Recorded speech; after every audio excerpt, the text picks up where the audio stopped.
So treatment for it is, one treatment is medication therapy. Again, it's based on the infant scoring. We usually treat with morphine or methadone, and then sometimes they also will prescribe a sedative, either phenobarbital or Valium, and give that in conjunction.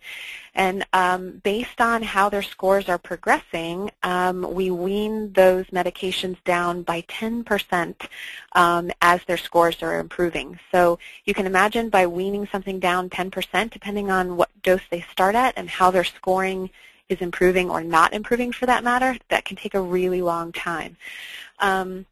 But that's the point, is to avoid withdrawal and to slowly wean them down. So the other supportive care that's given is decreased sensory stimulation. So we try to, cover their isolette, cover their incubator, have them in a dark room. There's not a lot of rocking. There's not a lot of padding. We really try to decrease their stimulation. Sometimes they need smaller feedings. Sometimes they even need a tube feed, which this little baby has here, which is this little nasogastric tube that goes into the nose and into the stomach.